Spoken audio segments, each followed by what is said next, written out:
Hi everybody and welcome back to the channel. My name is Chair and today we're going to be reviewing Adele's latest album, 30.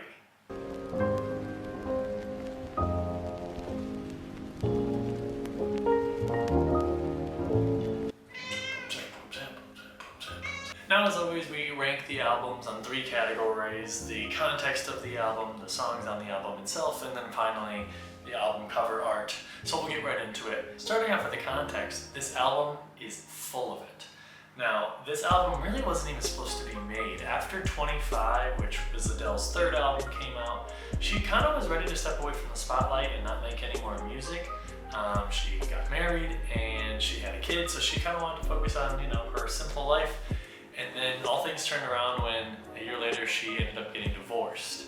Then the pandemic happened. With all that stress built inside, let's just say Miss Adele had a lot to get off of her chest. Through all these stresses in her life, Adele ended up going to therapy during that time, and she learned that one of her coping mechanisms was recording conversations she had with her son. And some of those recordings actually ended up being in this album itself, which I think just shows such a personal side, which is why this album to me is probably one of my favorites and it's in my collection. I feel like that this album was specifically made for her son, and we just happened to be allowed to listen in and be a part of it as well. I see it as very similar to Lauryn Hill's album and the songs made for her child. And then of course when you add in the addition of the COVID-19 pandemic that was happening at the time, it makes it a very, very intimate album, very personal, because the production was just a lot more closer, a lot more stripped back at times. Not in every track, but you do feel it at moments that it's just her and you sitting in a room as she sings her heart out. So of course this album made by Adele, shockingly or not shockingly at all, she topped the Billboard charts and topped many other charts in almost all the countries around the world in 2021 when this album was released. 2 other noticeable things about this album: she was nominated for 6 Grammys for this one, and it was also the best-selling album of 2021 in the entire world, which I think is just an amazing statistic. But what's fascinating is with those 2 in mind, it's crazy that compared to her other albums, it's actually was on the Billboard charts the least amount of time compared to her 3 other albums, which just shows the monumental power of how good Adele is at making music. Also, side note, this is the first album in our list that went #1 overall on the Billboard charts that I've reviewed so far. There will be many more throughout the collection, but that's also a pretty interesting fact. Getting into the context of the creations of the songs, like I said earlier, those conversations with her son are weaved throughout a sad rendition of her just telling her son that she's maybe not cut out to be the best mother, but she's gonna try her hardest. She sings about her struggling friendships on I Drink Wine, and then talks a multitude of times about the divorce and her recovery from that on songs like Easy on Me, Woman Like Me, and Love Is a Game. And you also find sprinkles of moments of Adele trying to be happy on Cry Your Heart Out and Oh My God. Plainly, as you can tell, since I've talked so much about it, the context here is a 5 out of 5. It is absolutely amazing. It is full of pain and sorrow and grief and recovery through so many different angles of Adele's life. The next category, of course, is the songs themselves and how much I personally liked them. And I will say, I like a whole chunk of songs on this album. This album is rich of, I feel like, deep cuts that people don't even really realize. I feel like so many people turn to the hits of 21 and 25, which are absolutely outstanding. I will never deny that. The first 6 songs are on this album, or the first disc of this album, since it's a double LP on vinyl, are absolute classics. Like I said, the sadness of My Little Love is absolutely flipped on Cry Your Heart Out, which just shows her ability to make these soul-wrenching ballads and then immediately make a radio pop hit at the exact same time.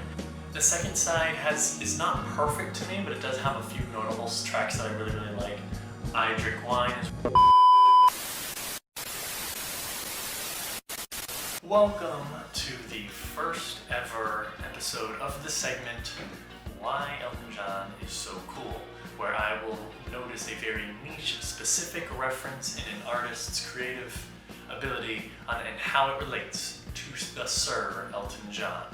Now, when referencing Adele's 30 album, we see that on the track I Drink Wine, she specifically states that the creative behind the scenes motivation was from Sir Elton John and the lyrics by Bernie Taupin. Now every time I listen to that track, I just get reminiscent of my favorite musician, Sir Elton John. Thank you so much for tuning in for the first ever segment of Why Elton John is So Cool.